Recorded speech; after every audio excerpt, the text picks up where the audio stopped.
Okay, thank you for allowing me to come for this conference to share some of my experience working in Russia and the east of Europe, and some of the cases that we work in Latin America and some other places in the world. My name is Álvaro Soto. I'm the lab director from Soto Technology Group in Colombia, USA. And my goal for today, my objective, is to share some of our personal experience providing on processing cases in the south of China and the east of Europe mostly. I hope to share with some of the people that is working or interested in digital forensics, law enforcement, or even geeks.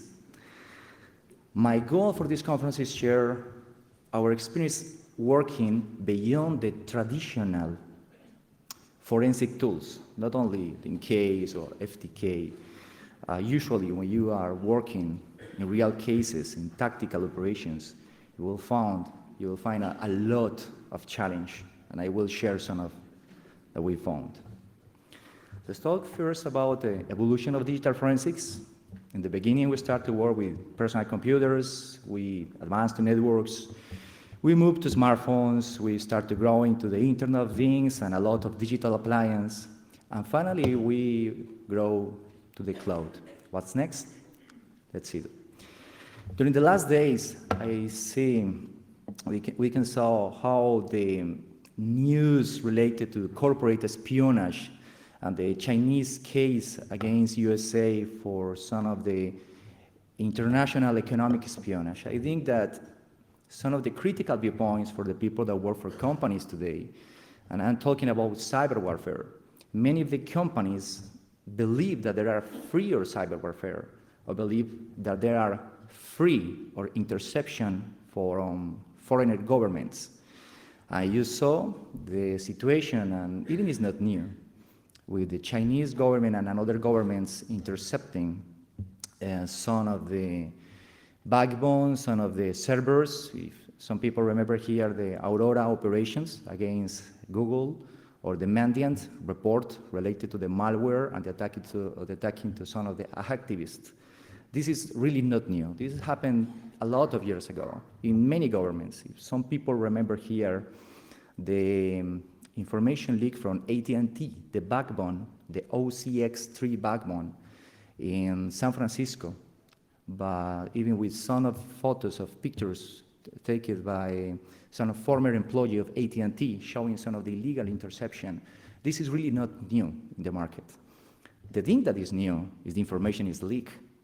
The thing that is new is all the techniques and technology used for that is mostly leaked, and we are going to see a lot of new things and a challenge during the next months and years. I'm absolutely sure about.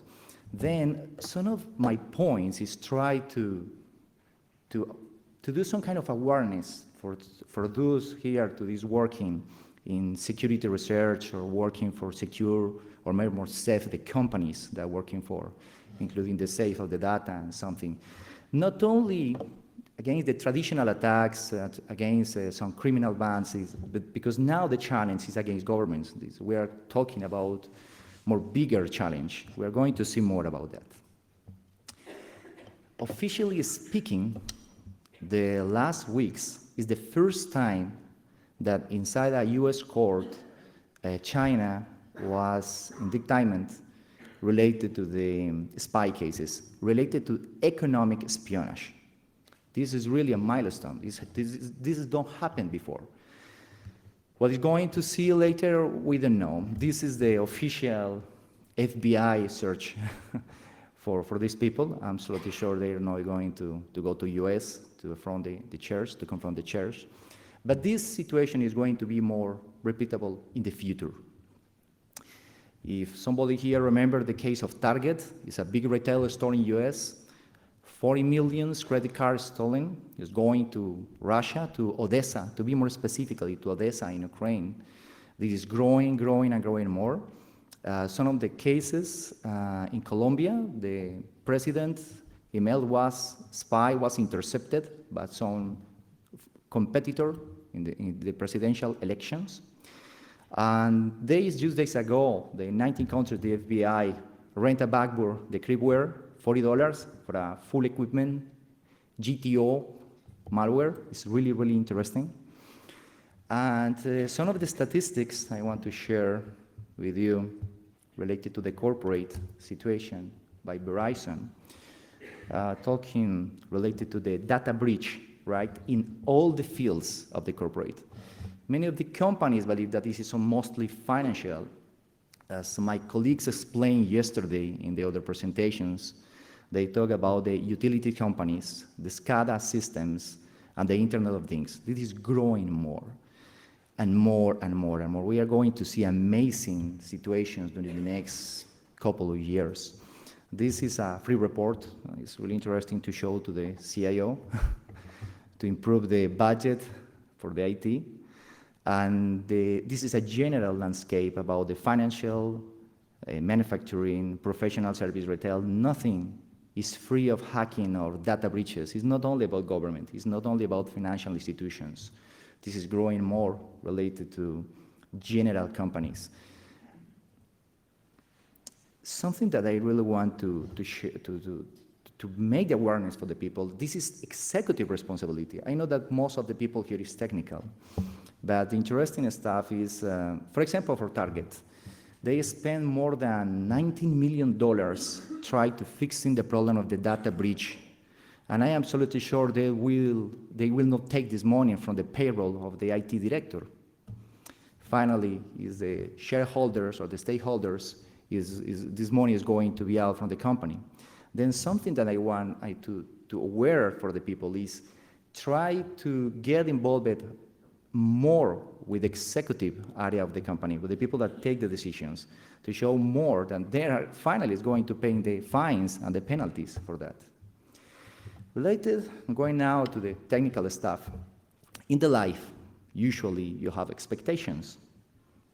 Some people, when are children's, and especially boys, request this kind of remote control cars for the father or mother for Christmas or birthday.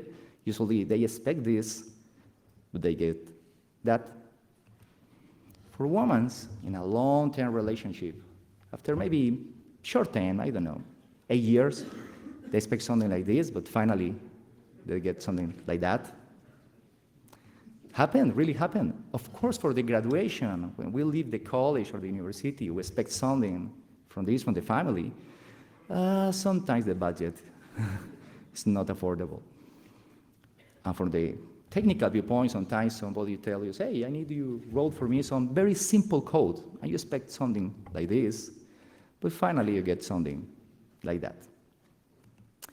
In forensics, is exactly the same situation. Somebody calls us to the laboratory and tells us, okay, we have a CPU, a computer, do you do some kind of forensics? Okay, we have a simple tower.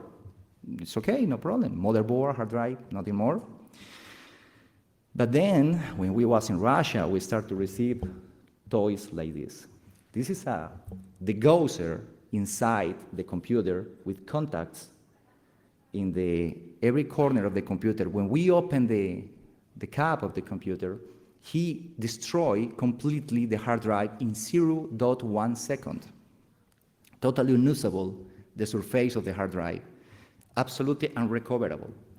They have the gel battery is 5 years maintenance-free, and you can purchase this in Moscow from 250 euros or something like that. We saw the same devices in Mexico, we saw the same devices in Central America and in other places, and it's more harder to detect.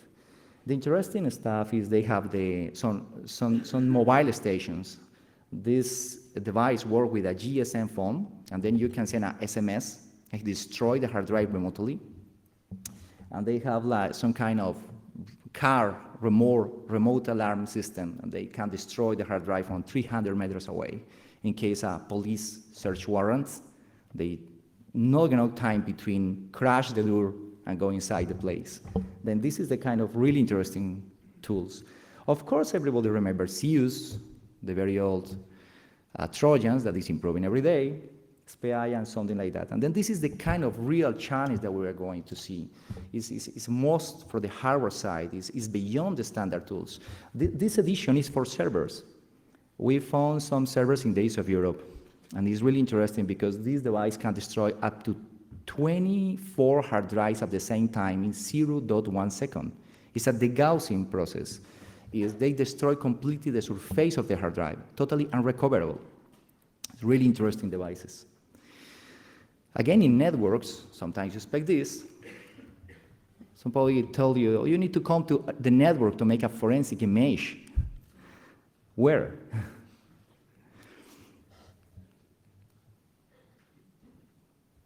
And related to physical, the same situation. Sometimes the people tell, I have a USB for recover, but we receive this kind of stuff in the laboratory. No any teddy bear was hard for this photo.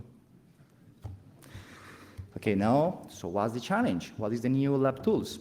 For example, for try to detect this kind of devices for self-destroy the hard drives, we start to use radio frequency detectors inside the computers. If everybody do here, we're driving, remember Wi-Fi tools or Wi-Fi spy, it's very usable for these cases. You can detect frequencies going inside out from the case of the computer. Sometimes you need to replace the platters of the hard drive. Then even now, you can Google it. You can find these kind of tools. Some kind of myths related to extract the platters inside a clean room environment. Sometimes when you're doing tactical operations and you have not the budget to purchase a clean room, you can prepare at least a workbench, a clean workbench. You can buy in China for, I don't know, $1,000, just to have a laminar flow of air to allow to keep clean the area where you are opening a hard drive. Then you don't need exactly to purchase a full clean room to do these kind of operations. And every day, bad hard drives, bad digital devices is more complex and more easy to find broken. And then deploy or create a forensic laboratory in these conditions actually is really not hard. A platter exchange tool you can find in the market for 500 euros or something, or maybe less. For this case, for example, this is a SIM card. We work in some cases when bombs is used by terrorists, and usually we get only pieces of the hardware. You can see here, this is actually the SIM card, and one of the contacts is removed, but all the information is in the SIM card. Then with X-rays and a good microscope, usually you can do microsurgeries for recover data, is one option. For the NAND recovery, you can do this kind of, you can use this kind of NAND readers. For the people that work here in corporate environments and use, for example, RAID systems, or maybe anybody that have a NAS in your house, recover as a NAND chip from a USB memory or something like that is exactly as recovered a RAID. It's not very different. So you can use and recycle some of your knowledge doing RAID recovery to use chip recovery. This is a really interesting password recovery tool that I saw in China. I took the picture. The Chinese Counterterrorist Bureau. It's interesting. I will show later. For password recovery, for those that are doing password recovery, usually many of the laboratories try to get budget to purchase rainbow tables. Usually rainbow tables in the market is costing around 10,000 euros, something like that. Not too much people know that you can find free rainbow tables and you can download all the hashes, not only for aircraft.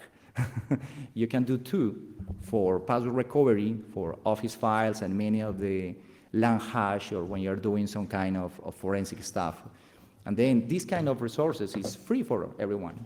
And then it's just one of my recommendations. In other cases, you can do manual password recovery. This is the chair. I remember this chair when I took this photo in China. I was in Beijing. They told me that it's in aluminum for easy cleaning. And they have the mobile edition and the fixed edition. I think they need to improve the marketing given the DVD of the Hostel movie. And of course, you can add some additional tools for improve the speed of the password recovery. And you can start learn younger. Okay, now, so what's the problem? We have this kind of situations. What is the problem right now in digital forensics? Is really a standard process? Usually for the people that work in chain of custody or do chain of custody in their corporations or for law enforcement, usually you just take the bag, put the things, bring to the laboratory, and everybody fine. No. Right now you need to start to deal with a lot of different processes, like for example mobile phones. Just switching on the phone, the data is moving inside the phone.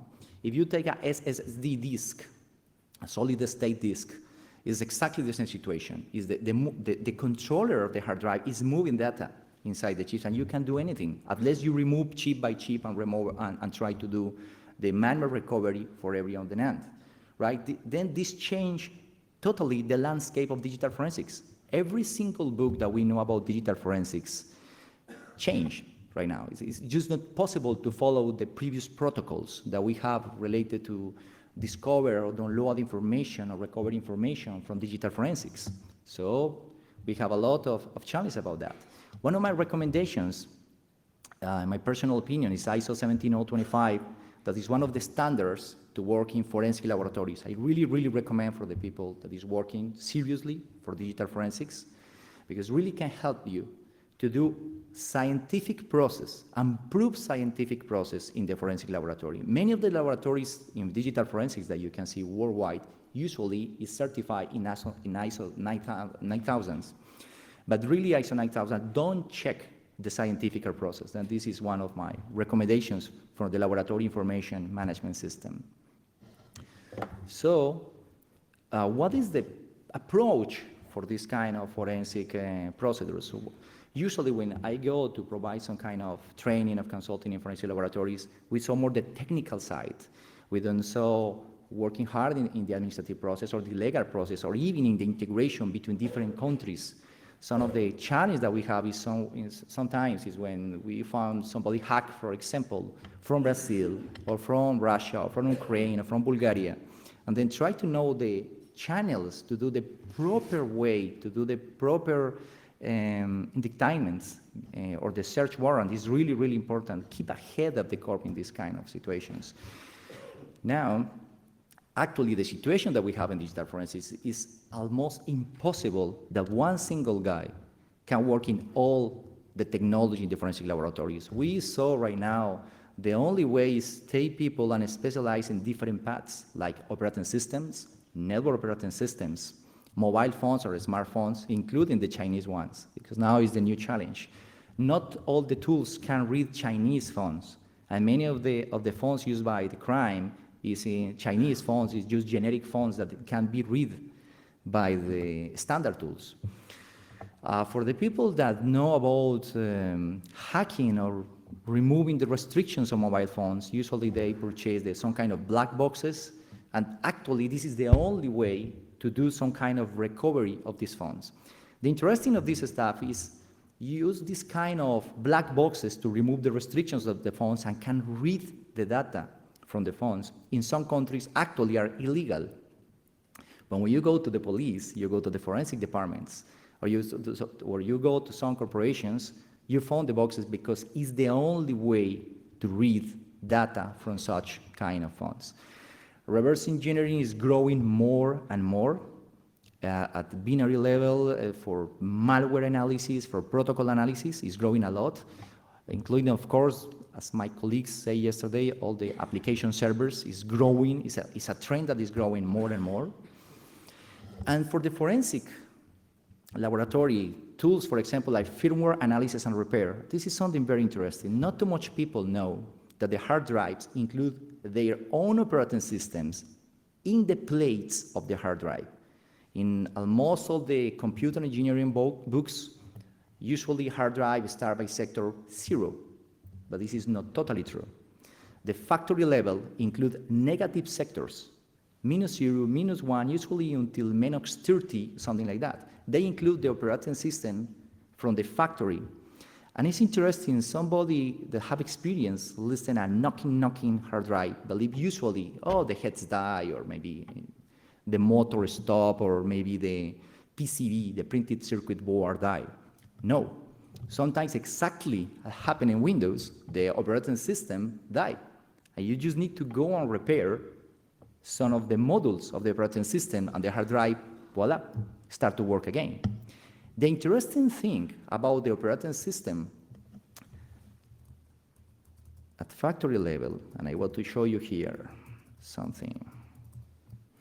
This is actually, I take remote control of one of the labs. This is one of the tools that we use for firmware recovery access. Actually, in this moment, we access, this is a Seagate hard drive, and the hard drive is talking through a communication port, through a COM port. And then this is something interesting. Not too much people know that the pins in some of the hard drives actually is the communication way.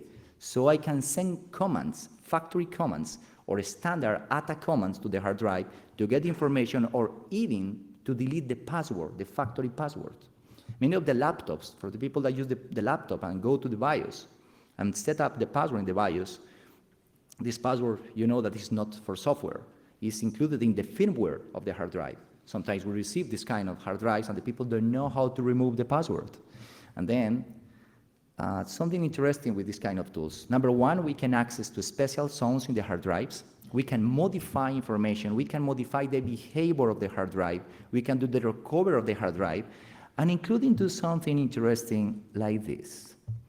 Actually, this is a hard drive with 8 heads, and we're doing just a recovery of something there.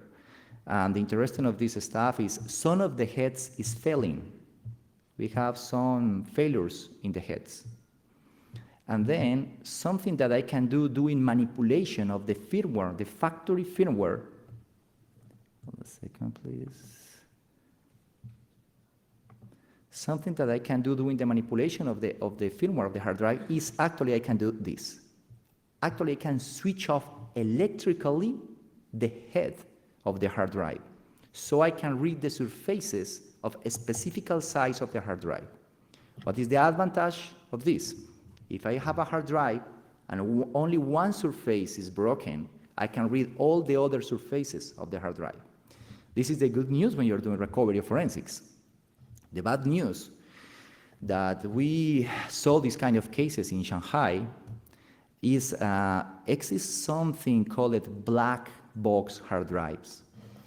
You can purchase in the south of China between thousands and 3,000 euros a box. Then they take a hard drive from maybe 500 gigabits, they remove the label, they put a label of 250 gigabits, and they switch off electrically one of the heads. I can do with a specific software, I can access the system area of the manufacturer.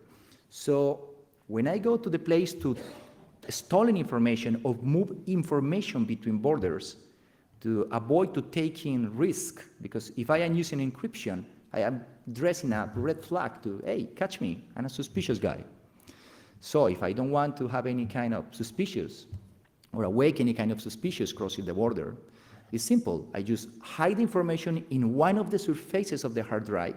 If somebody take my hard drive and make a forensic image, it's only going to strike the 250 gigabytes from the 500 gigabytes hard drive. It's really, really interesting.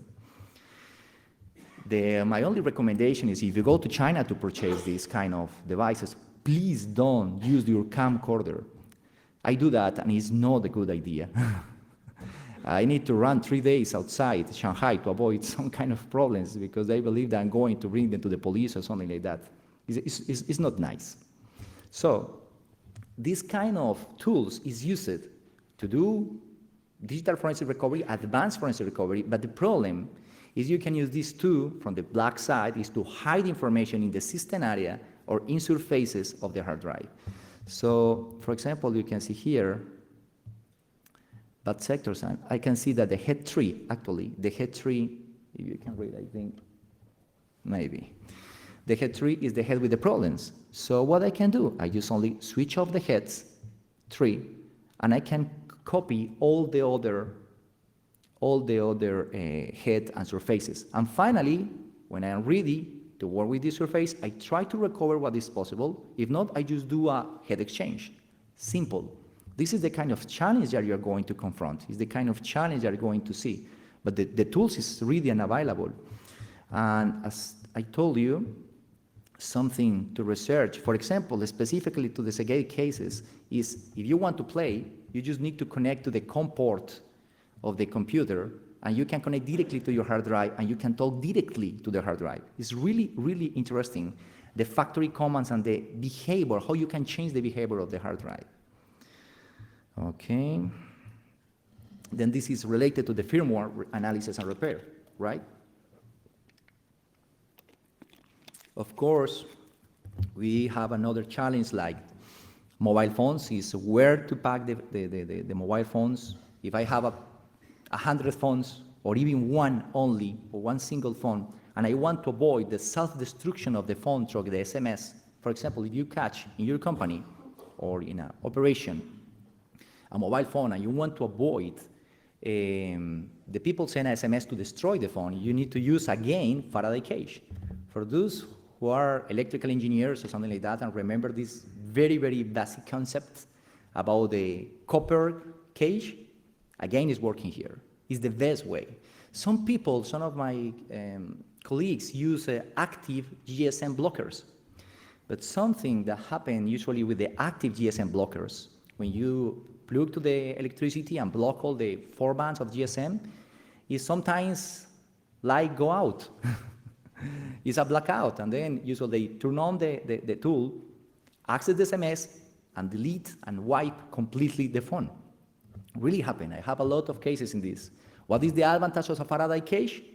It's passive. You don't need batteries or electricity to operate. You just need copper, cage, and it's all. Simple solutions for complex problems.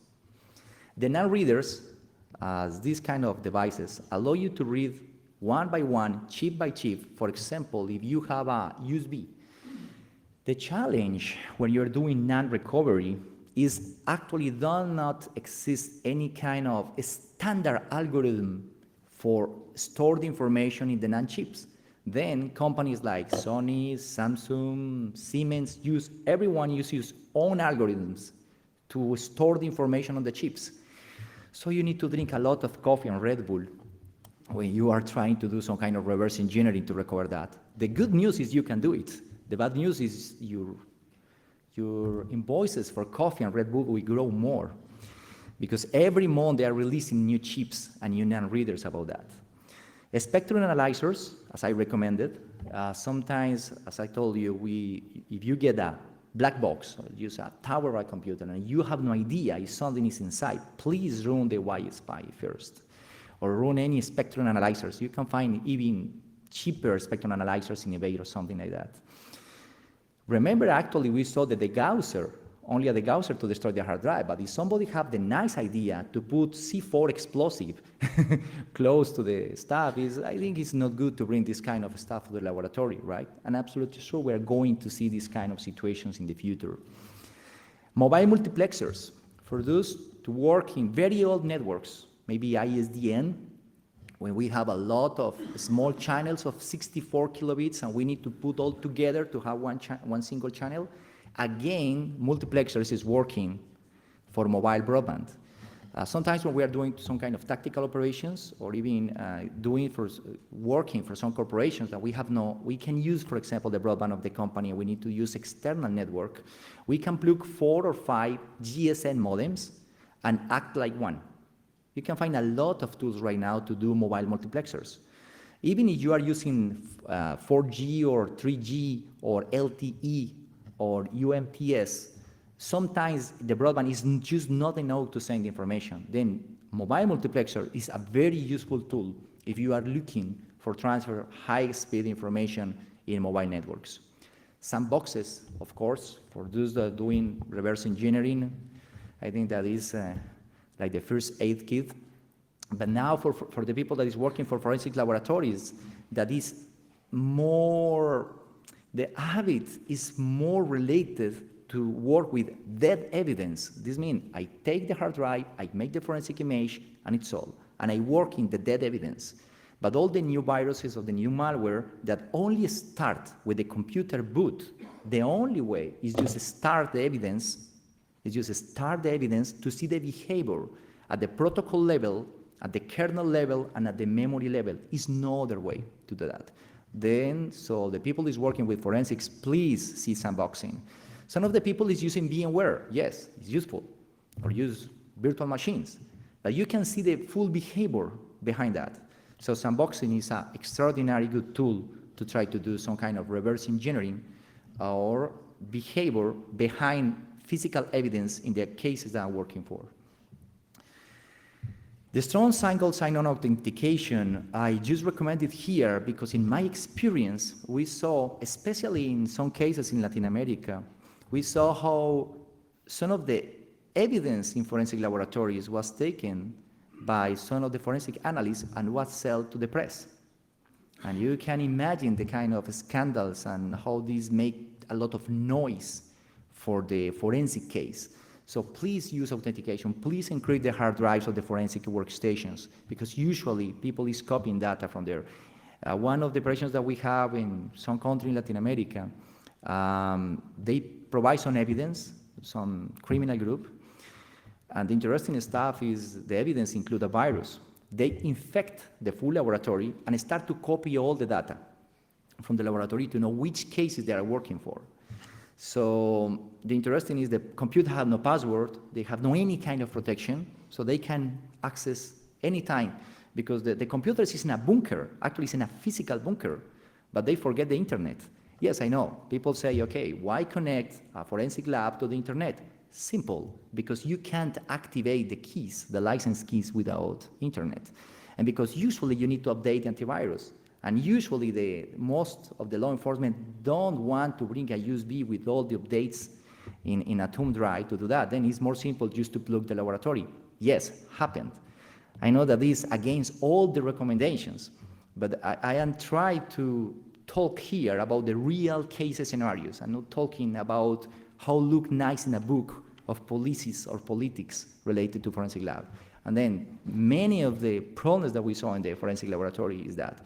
Even one interesting case, like 2 years ago, I think so, I was called in emergency, I was in Ukraine. I need to travel as soon as possible for a very, very special case in another country because the full laboratory is frozen.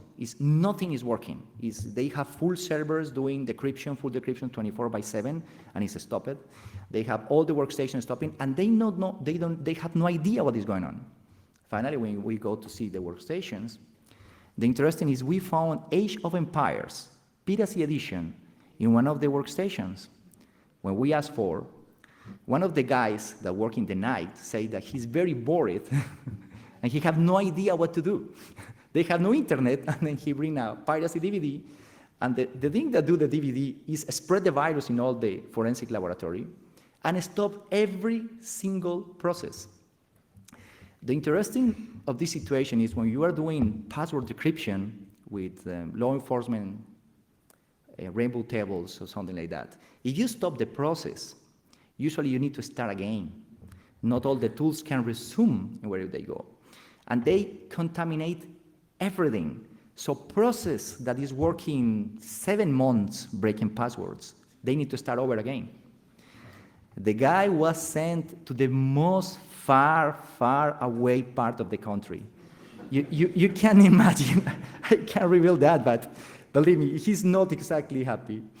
But really happened. This is the kind of situation that really happened. For me, it's sometimes sounds like a joke because you believe, no, this is serious stuff. This is serious that the people is telling games in a forensic lab? Yes, it's serious. After one person is 12 hours in front of a computer, just looking the progress bar, become bored. Especially when it's 1%, and 3 hours later, 2%, and 3 hours later, 3%, sometimes 2.5%. Is awful. Data mining. Okay, so what is another experience we start to see doing cases in forensics is usually the cases in the laboratory is working as isolated cases. This means if I catch one criminal guy, I process his evidence, another guy, his evidence, and everything is separated. The interesting stuff is when we start to play with Maltego, it's an open source intelligence tool, and it's free, it's open source, and as many others. we start to find something very interesting, and is the relationships. All the relationships between the cases, and then use the data mining in cases is really, really extremely useful. This a good recommendation I do. This is another example of tools for recovery. You can see here, this is actually the motherboard of a SSD disk. You need to remove one by one and put in here. And please, for those that is working, doing, or learning decapsulation, that is the process of remove, for example, if I have a chip and it's a broken leg, I need to take the chip and do like some kind of microsurgery to take directly the information from there for this. I need to use special chemicals for that. Even the information you can find on Google. The problem of this is extremely dangerous chemicals. I have some friends that stay 2 or even 3 days in the hospital doing this in the bathroom of the house because they are trying to learn, because you need a close space, you need something like that. And then please, if you're going to do that, please don't do it in the bathroom. It's really not a good idea, or a very close space. And please read the instructions of the chemicals. The good news is you can recover, no matter if the chip is broken. The good news is you can recover. The bad news is you can die in the process. But it's not a problem for some people. This is actually a hard drive. The heads is something I explained before. Then really, it's a lot of myths about the hard drives, about hard drive recovery, that the hard drive is confined space, that is a vacuum inside. That is not true. Actually, it's a lot of air inside the hard drive. And then the good news is you can recover the hard drives. The bad news is you need to study a lot to do that. Something, for example, if one drive is inside the water, no matter if salty or sweet water, you can recover. Even you can find the chemicals to clean the surface. Even if it's in fire, the hard drive, you can do the recovery. I share this for you because some people believe that it's not possible to recover the evidence, especially physical evidence or broken physical evidence. So this is a good news to research and to work for. As I explained, the system area works through ATA commands. Actually, the ATA commands is an open standard that you can see in t13.org. All these is the standards and the standard protocol to work or talk with a hard drive directly, right? So you can flash, and this interesting stuff. You can even hide information in the flash room of the hard drives. Then it's an interesting thing to do. The security race command is a very, very well-known command for the hard drive, especially to fill with zeros the surface of the hard drive. This is a factory process to certify that the surface is okay. The problem is some of the bad guys is using this process to override the full hard drive and do it unrecoverable. Then this is another challenge. This is just one example of the T13. Another recommendation, as I explained before, is the open source intelligence. It's an extremely useful tool and real useful tool for forensic laboratories or for any kind of investigation. If you saw right now, even many governments is working doing intelligence through these kind of tools, right? Maltego is a really useful tool that I recommend. It's open source. Everybody can download from the website of the company. It's nice South African people, right? Of course, if you need more tools for the laboratory, start to research things like the injection of code inside the SWF. Of course, IDAPRO we love IDAPRO. It's the best reverse engineering tool. I think so, right? And of course, I saw some people of Cortland here in somewhere. Then Cortland is a very good resource to learn deeply or to get information about deep stuff. Okay? So finally, my conclusions is please do teamwork in your forensic team. Do research beyond the standard channels. My goal today, as I explained in the beginning, is just put the seed in the people that want to work hardly or research more in the forensic field, right? It's a lot of tools. If anybody just want to talk with me after the conference, it's my pleasure to share my knowledge. I'm not collecting, today is free. So go beyond the standard channels. Work reverse engineering in the forensic laboratory is really, really and extremely useful right now, right? VMware and physical isolation of the machines to work, to put the evidence in live evidence, right? Avoiding the self-destruction techniques, as I explained before, the gaussers, physical degaussers that can destroy the drive, right? Or even software that can activate the certification factory that start to override with zero the hard drive. Why I explain that? Because one of the rules of forensics is if the computer is on, don't switch off. Yes, this is true, but not if the computer starts to do the self-destruction of the, or overwriting of the information, right? And then this is something to keep in mind, right? Hardware hacking, as I showed before, is a lot of techniques, right? A lot of hardware tricks for this kind of stuff. I will try to show something that maybe, in 1 minute. No, I don't have it here. Just one trick that I want to share with you, just to close. In 1 minute. I just want to show you.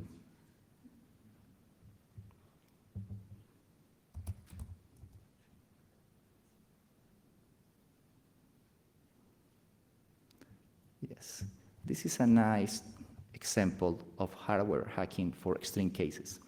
This is actually a USB hard drive, right? You can see the interface here. The problem is, if I'm going to access the factory level of such hard drive, I can do through the USB because the USB controller can send the attack commands to the hard drive. So what I need to do?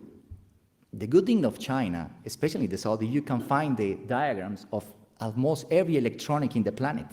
And then you can find the schematics of this board, and you can plug and solder directly to the motherboard of the drive this kind of thing. This is actually a SATA connector, and when I do that, I have direct access to the factory level in the hard drive. This is one of the techniques, it's advanced techniques for forensics. The good point is that it's possible, because some of the cases in the laboratories when I receive information is, okay, I have USB, what I can do, I can connect, I can access the factory level, okay? Always exists a way, right? This is used to do the closure there. Okay, then of course legal technical integration to see what I can do if I need to do a chain of custody. Try to work with the communities, try to work with the academics. The hacker community have an amazing resource of information to share with the people, and absolutely sure in the future will be more integration in the society, and absolutely sure about that. The challenge that is going on during the next year is going to be more and more bigger. Going to see in the news. And then unification, the working, the research together is very, very important for the well of everybody, right? Then finally, welcome ideas, research of joint efforts. And if anybody have a question, thank you.